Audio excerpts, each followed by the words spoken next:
Yo voy a intentar quedarme sentada porque me están matando los zapatos. Si escucháis bien, si no, pues me la mandaría.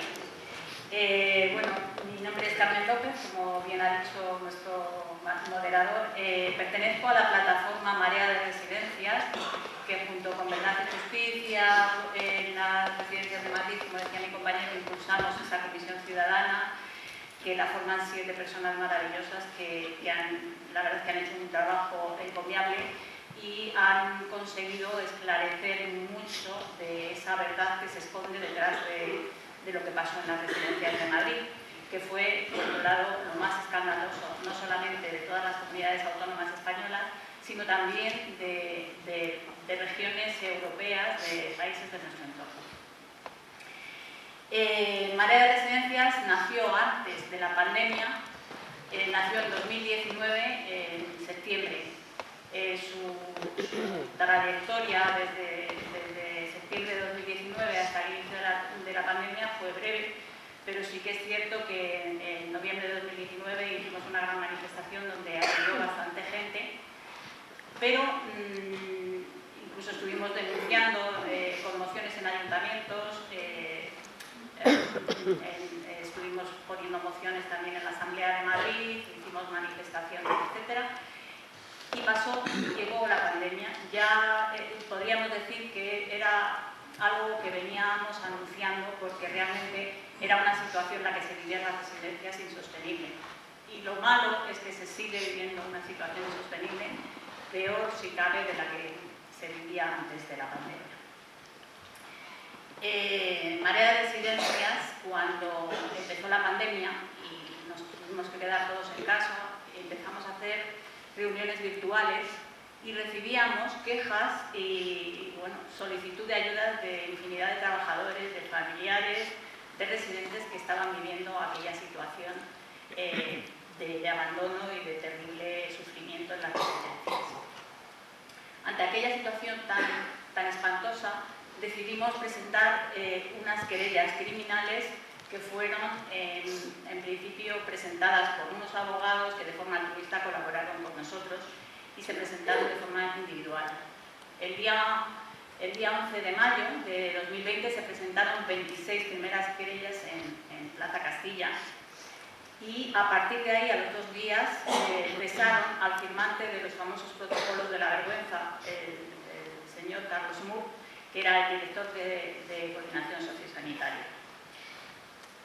Estas querellas pues se basan en las vivencias que aquellos familiares ciegos porque no veían lo que estaba pasando en las residencias, porque no recibían información directa de las residencias y la mayoría no podían contactar con sus familiares, se traducían en una serie de testimonios que nos llegaban y que leerlos era desgarrador, porque veías cómo el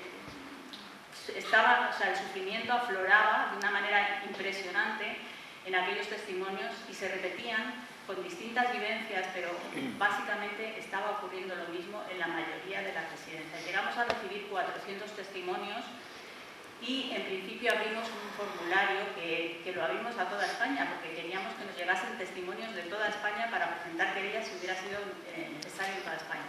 Pero solamente 40 llegaron de fuera de Madrid. 360 testimonios fueron todos de Madrid, con lo cual decidimos poner esas querellas dirigidas a los responsables de la Comunidad de Madrid que crearon ese mando único, que eran el consejero de Sanidad, consejero de Justicia y la presidenta de la Comunidad de Madrid.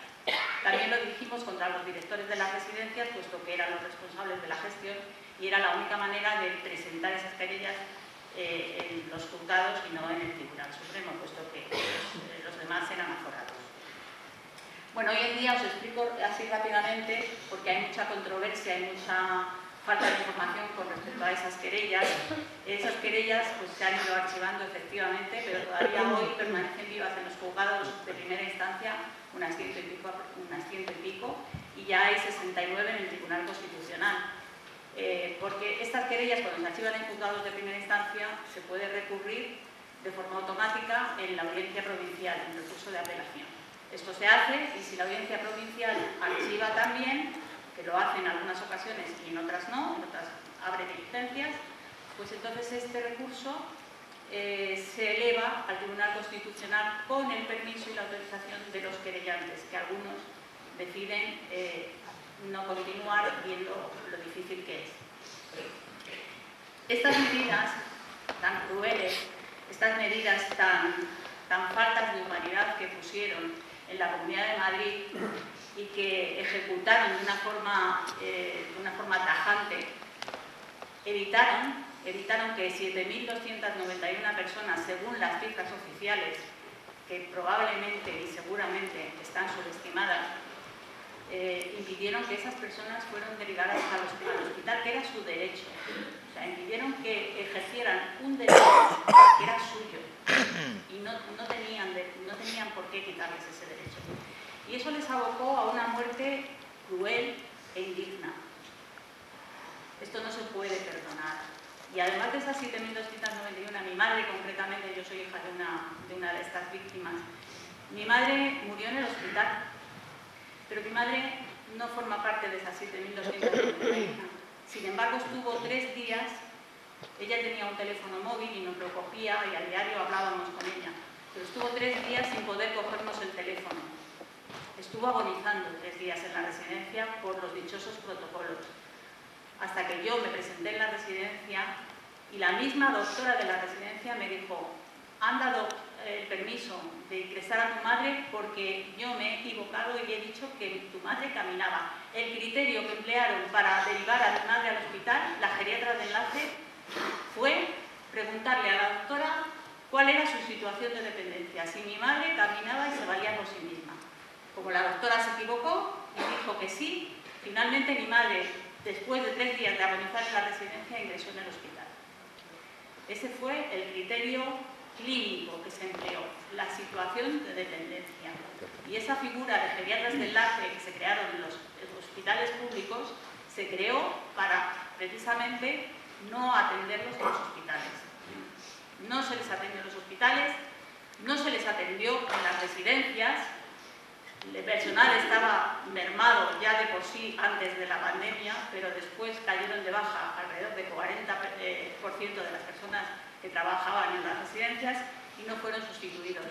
Con lo cual murieron abandonados, solos, agarrándose, como decía una trabajadora en la Comisión Ciudadana, que os recomiendo que veáis en la página web, que es comisionverdadresidenciasmadrid.wordpress.com.